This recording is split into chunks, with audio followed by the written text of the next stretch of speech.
Iranian President Hassan Rouhani speaks during a joint press conference with Austrian Chancellor Sebastian Kurz following a meeting on July 4 in Vienna. Alex Ilata, AFP, Getty Images. Who knows what was going through President Trump's head when he tweeted out an all-caps threat at Iranian President Hassan Rouhani earlier this week? Perhaps even the president himself doesn't know. It is possible that Trump has visions of regime change in his mind. Or he may be looking to repeat his North Korea gambit, a self-inflicted crisis followed by a theatrical summit that allows him to assume the mantle of statesman. Either of these scenarios could come to pass. Both would leave the United States worse off than if Trump had instead stayed in the Iran nuclear agreement. The pathway Trump most likely will follow is toward confrontation. Iranian politics may simply not allow for rapprochement with Trump, even if that is something he wants. President Rouhani made the agreement known as the Joint Comprehensive Plan of Action the centerpiece of his presidency, and since the American withdrawal he has come under withering attack from hardline opponents in Iran. If he were to now meet with the man who walked away from the deal and reimposed sanctions, he would be pilloried.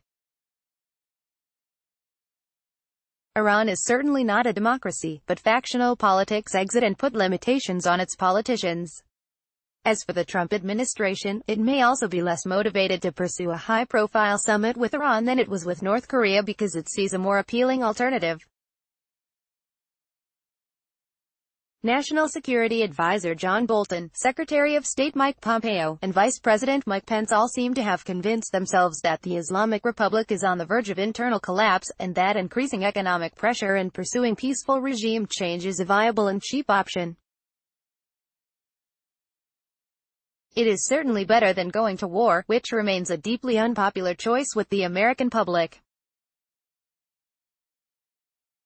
A third factor working against a U.S.-Iran breakthrough is America's regional partners.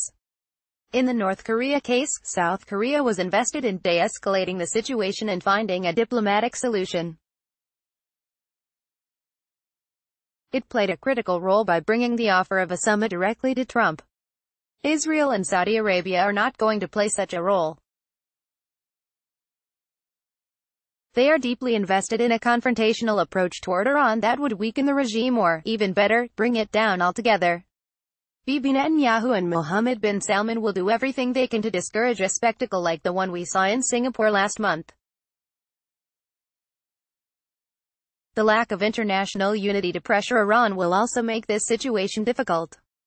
Any consensus to isolate Iran has frayed, as our European partners, Russia, and China all opposed the American move to walk away from the JCPOA and are now pursuing negotiated alternatives with Iran to keep the JCPOA alive and limit the impact of America's reimposed sanctions.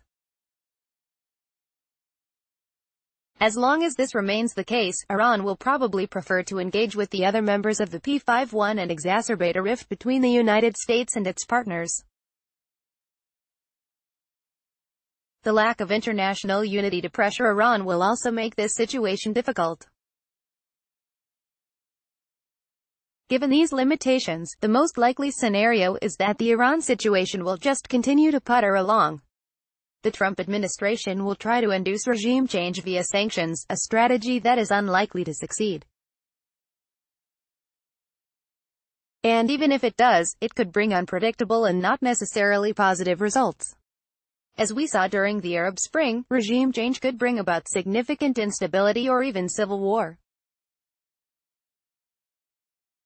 In the case of Iran, the most likely scenario would probably be the replacement of a clerical regime with one ruled by the powerful Islamic Revolutionary Guards Corps with little change to Iran's foreign or domestic policy.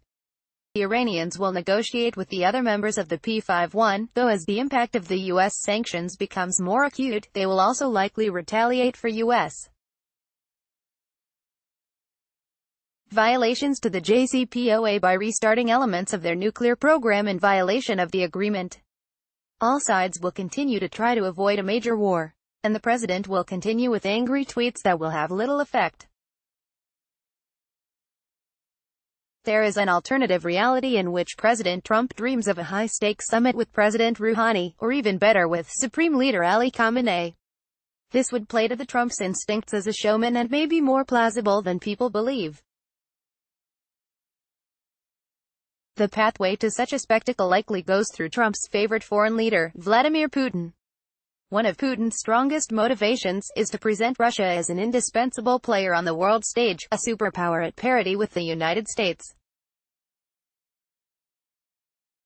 Convening a historic summit that includes the presidents of both Iran and the United States would be a major coup for Putin that would further cement that perception. Russia also has an interest in preventing either a US-Iran confrontation or a nuclear-armed Iran. That is why during the Iran nuclear negotiations of 2013-15, Russia and the US found common ground on Iran even as the US-Russia relationship deteriorated badly in other arenas.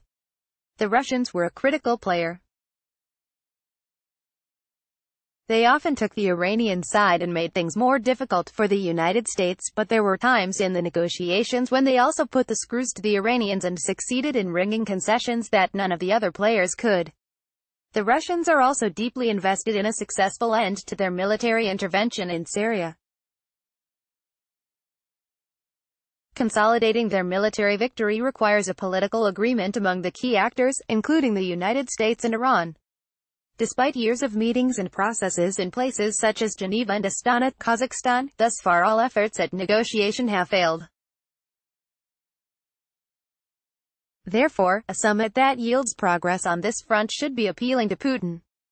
Putin may also be able to bypass all of the objections of Trump's advisors, as well as those of our Israeli and Saudi partners, by going to the president directly. One need only look to the president's performance at the Helsinki summit for evidence that Putin can get Trump to agree to things that all of his advisors object to. And Trump's persistent mistreatment of European and Asian allies should give our Israeli and Saudi friends some pause. Would he really not turn on a dime if Vladimir Putin offered him a high-profile diplomatic spectacle that allows him to play to the media on the global stage? Perhaps the biggest question is whether Putin could sell this to the Iranian leadership. He would have to make the case that Trump, as he did in North Korea, will come unprepared and make major concessions without getting anything substantive in return. If the talks with the other members of the P5 are failing to get Iran meaningful sanctions relief, this option could also be appealing. At a minimum, a Rouhani-Trump summit would further weaken international compliance and implementation with U.S. sanctions as the world sees that Iran and the U.S. are re-engaging. And in the ideal world, Putin may even be able to get Trump to resume implementation of the nuclear agreement while declaring that he has wrung additional concessions out of Iran. In this less likely scenario, the big winner would be Russia. Putin would come out with a major international victory enhancing Russia's reputation. Trump would get his big photo op. Iran and the U.S. would return to where they were before the president needlessly walked away from the JCPOA. And so ultimately, this is where we stand 2 months after the president foolishly threw relations with Iran into chaos. The most likely scenario is that the U.S. pursues a fruitless regime change strategy and becomes more internationally isolated while Iran gradually restarts its nuclear program. The perhaps slightly better scenario is that by giving Vladimir Putin a huge win, we restore the chilly but functional peace with Iran that President Obama achieved in 2015. Neither of these possibilities are appealing, and both are the result of a president who is more invested in his public image than in America's national security. If you think Slate's work matters, become a Slate Plus member. You'll get exclusive members-only content and a suite of great benefits, and you'll help secure Slate's future. Join Slate Plus. Join